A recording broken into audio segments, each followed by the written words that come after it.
विश्व इतिहास की झलक। इस पुस्तक से आइए आज सुनते हैं 11वां पत्र, जिसकी तारीख है 15 जनवरी सन 1931 और शीर्षक है प्राचीन भारत के ग्राम गणराज्य।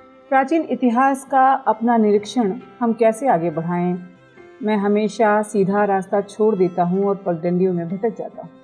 तुम जानती हो कि जो देश अफगानिस्तान कहलाता है वो बहुत पहले भारत का एक हिस्सा था। भारत का उत्तर पश्चिमी हिस्सा गांधार कहलाता था। सारे उत्तर में सिंध और गंगा के मैदानों में आर्यों की बड़ी बड़ी बस्तियां थीं। आर्य इमारतें बनाने की कला अच्छी तरह जानते थे, क्योंकि इनमें से बहुत से ईरान और इराक की आर्यों की बस्तियों से आए हुए होंगे। उस समय वहाँ बड़े बड़े शहर बस गए थे। इन आर्य बस्तियों के बीच बहुत से जंगल थे। खासकर उत्तर और दक्षिण भारत के बीच में तो एक बहुत बड़ा जंगल था। ये संभव नहीं मालूम होता कि आर्य लोगों की कोई बड़ी संख्या इन जंगलों को पार करके दक्षिण में बसने गई हो। हाँ, बहुत से व्यक्ति खोज और व्यापार करने और आर्य सभ्यता और संस्कृति को फैलाने के लिए दक्षिण जरूर गए होंगे। पौराणिक कथा है कि अगस्त्य ऋषि पहले आर्य थे जो दक्षिण गए और आर्य धर्म और आर्य संस्कृति का संदेश दक्षिण तक ले गए। उस समय भारत और विदेशों के बीच काफी व्यापार होता था। विदेशी व्यापारी दक्षिण की काली मिर्च, मोती और सोने के लालच में समुद्र पार करके यहाँ आते थे। यहाँ से शायद चावल भी बाहर जाता था।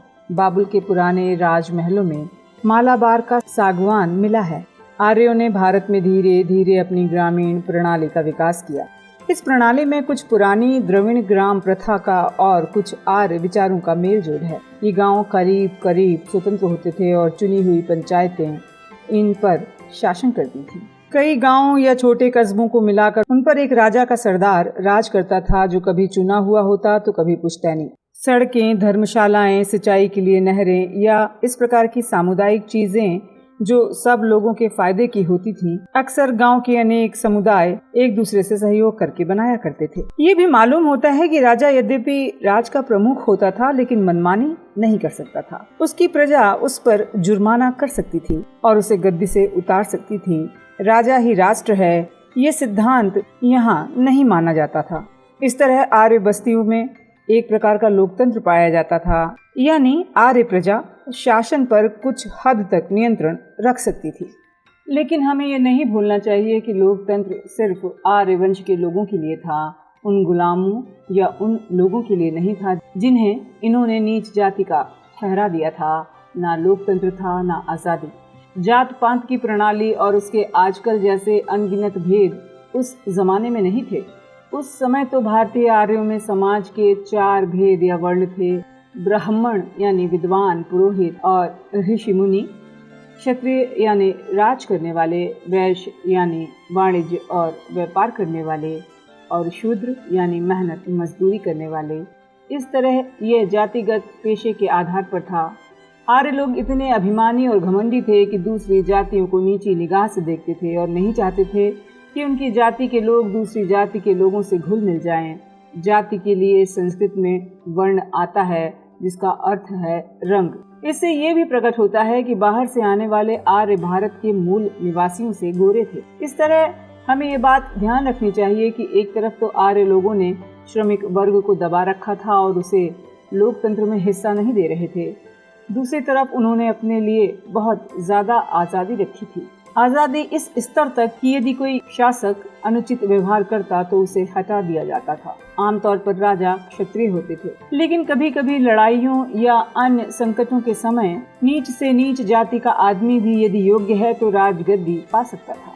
इसके बाद आर्य लोगों का पतन हो गया और उनकी जाति प्रणाली जड़ हो गई। आर्यों की बस्तियां, कस्बे और गांव ऊटपटांग तरीके से नहीं बस गए थे। वे नक्शों के अनुसार बसाए जाते थे। और दिलचस्प बात यह है कि नक्शों को तैयार करने के लिए रेखा गणित की मदद ली जाती थी। सच तो यह है कि वैदिक पूजाओं में भी रेखा गणित की शक्लें काम में आती थीं। आज भी अनेक हिंदू घरों में बहुत सी पूजाओं में ये काम आती हैं। संभव है शुरू में पुराने आर्यों के गांव किलेबंदी छावनी के समान हुआ करते थे, क्योंकि उस जमाने में हमलों का डर हमेशा रहता था। नक्शा चतुर्भुज आकार का होता था, जिसमें चारों तरफ परकोटा होता था और इसमें 4 बड़े फाटक और 4 छोटे दरवाजे रखे जाते थे। परकोटे के अंदर एक खास तरतीब से सड़कें और मकान बनाए जाते थे। गांव के बीच में पंचायत घर होता था, जहां गांव के बड़े बूढ़े इकट्ठा होते थे। बहुत से विद्वान अपना सादा जीवन व्यतीत करने और शांति के साथ अध्ययन कार्य करने के लिए कस्बों या गांव के पास के जंगलों में चले जाते थे। इनके पास शिष्य इकट्ठे हो जाते और धीरे धीरे गुरुओं और विद्यार्थियों की नई बस्तियां बनती चली गईं। हम इन बस्तियों को आजकल के विश्वविद्यालय कह सकते हैं।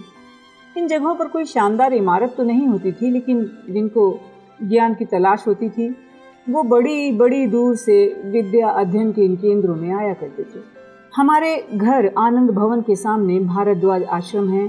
तुम इसे अच्छी तरह जानती हो। शायद तुम्हें ये भी मालूम है कि भारद्वाज रामायण के पुराने ज़माने के बहुत विद्वान ऋषि माने गए हैं। कहा जाता है रामचंद्र जी अपने वनवास के समय इनके यहाँ आए थे, और ये भी कहा जाता है कि भारद्वाज के आश्रम में हजारों शिष्य और विद्यार्थी रहा करते थे।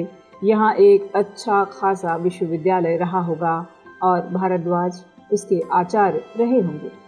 ये प्रारंभ काल के दिन भारत में आर्यों का एक महान काल था।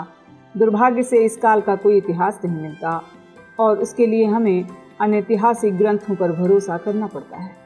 उस जमाने के राज्य और गणराज्य ये थे: दक्षिण बिहार में मगध, उत्तर बिहार में विदेह काशी, कौशल जिसकी राजधानी अयोध्या थी, और पंचाल जो गंगा और यमुना के बीच में था। पांचालों के देश में मथुरा और कान्यकुब्ज 2 मुख्य शहर थे। ये शहर बाद के इतिहास में भी मशहूर रहे हैं और आज भी मौजूद हैं। कान्यकुब्ज अब कन्नौज कहलाता है और कानपुर के निकट है। उज्जैन भी प्राचीन शहर है, लेकिन आजकल ये ग्वालियर रियासत का एक छोटा सा नगर है। पाटलिपुत्र या पटना के निकट वैशाली था। ये लिच्छवी वंश के लोगों की राजधानी थी, जो भारत के शुरू के इतिहास का एक मशहूर वंश है। ये राज्य गणराज्य था। इसमें प्रमुख व्यक्तियों की एक सभा शासन हुआ करती थी। इसका एक चुना हुआ सभापति होता था, जिसे नायक कहते थे।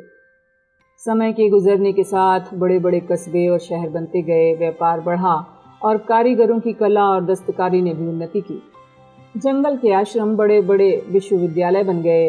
विद्या के इन केंद्रों में वो सब विषय पढ़ाए जाते थे जिनका उस समय तक मनुष्य को ज्ञान था। ब्राह्मण युद्ध कला भी सिखाते थे।